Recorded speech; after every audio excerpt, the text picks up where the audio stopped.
So House Democrats have launched another investigation into allegations of corruption involving President Trump, his hotels, and foreign payments.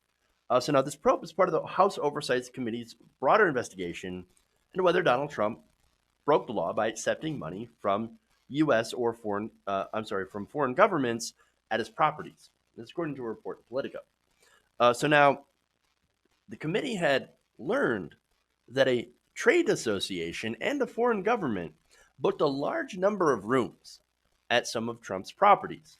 Now, what's interesting about that is that most of those rooms were empty. Very, very few of them were actually used. Hmm. So now, what does that look like?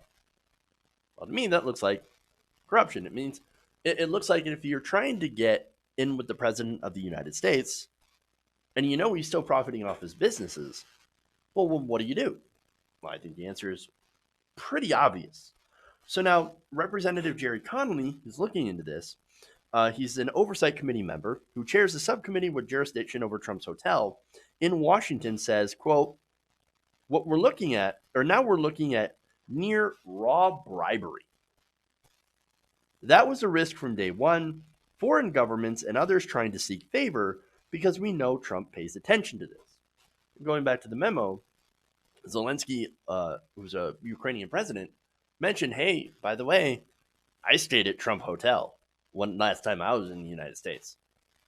They say it because you know he pays attention, because he likes money going into his pocket. He doesn't care where from. So now he added, Connolly did, "It's an obvious attempt to curry favor with." So this would again be a violation of the Emoluments Clause, which prohibits elected officials, including the president, from profiting from foreign governments or receiving money beyond their salary from the U.S. Government. Now, Trump says, "Look, I've divested from my businesses. My money's in a blind trust. I don't control any of it. In fact, my two sons, they run the business. I don't have anything to do with it." Now, if you believe that, then you probably also believe that Joe Biden never talked to Hunter Biden when it came to running that Ukrainian gas company or being on the board of that Ukrainian gas company. Of course, they talk to each other about it. It's systemic corruption. That's what we're talking about here. So now, in the memo, like I said, um, no, here's the thing. So, just like the memo, we know that there is deep, deep corruption when it comes to Donald Trump. And so we know that these governments would like to curry favor by putting money in his pockets. Now, I don't know which foreign government did this. Could it be the Ukrainians? Um, I don't know. Could it be Saudi Arabia? That would be my guess, right? Because really, there's been no other country that Donald Trump has done more for than Saudi Arabia. There may be one or two, but I think Saudi Arabia is sort of my pick. I mean, look at what he's done for the Saudis, selling them arms to commit genocide in Yemen, sanctioning Iran, creating instability and allowing oil prices to go up, allowing Mohammed bin Salman to get away with dismembering a Washington Post journalist, Jamal Khashoggi. No, of course they put my money in the Saudis. But again, it could be the Ukrainians, could be the Russians, could be anyone. Trump doesn't care about the source as long as people put money in his pocket. So now let me give you a quote here from Representative Ro Khanna. So now he's an oversight committee member, and he said the president and his staff could have broken the law if they solicited the hotel reservations. So that's important, right? So that would actually make it a crime, breaking the Emoluments Clause. We don't know if he said, "Hey, stay at my hotels." So let's be fair on that, right? Nonetheless, it would still be a problem. If true, he says, at minimum, this suggests there is a culture of corruption that the administration has created.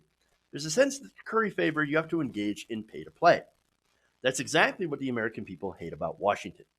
And again, I think he makes a great point.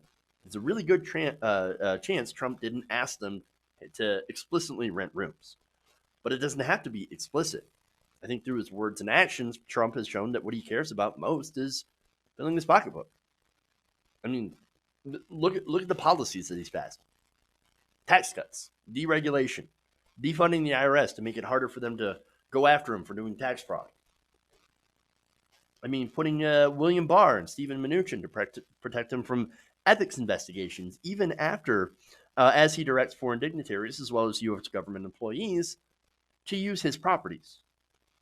I mean, look, Public Citizen compiled a list of federal agencies, including the National Security Council and the General Services Administration, that spent money at Trump properties in 2018. By that time, the Secret Service had already spent $64,000 at Trump properties and businesses since 2015. Now, look, to be fair on that, Donald Trump goes and stays at his properties. He's allowed to do that. The Secret Service has to go with him. So I kind of understand that a little bit. Still, that's really shady. And then, of course, you have the airport, the Scottish airport, Prestwick. So now he goes and uses this airport that's out of the way. Tells the U.S. Air Force to use this airport. So now they must go through this airport and refuel. It's a very struggling airport, which he happened to have a deal with. So the deal is, we get more traffic to Prestwick, and this was before the election, by the way. I get you more traffic to Prestwick, and you direct the people that are coming to your airport to Trump Turnberry. So we both make money. And so, of course, you have a lot of money coming in to that Trump resort as well as that airport. And it's all from, of course, paid for by U.S. taxpayers. That's corruption. It's literally Donald Trump's bread and butter. And now the Democrats are actually looking for it. And look, let's be honest, it's not going to be hard to find out proof. The real question is, what will we do when we find it? What will Pelosi do? So, I don't know, man. Look, if Nancy Pelosi tries to keep this narrow, focused on only the Ukraine stuff, that's going to be a huge, huge mistake. And if I were the Democrats, I'd throw everything at Trump. All of his corruptions, all of his financial dealings with other countries, everything. But as usual, I do believe that the Democrats plan to preemptively surrender at the altar of decorum. Hey guys, hopefully you enjoyed that free video. Now I'm going to have to ask you a favor.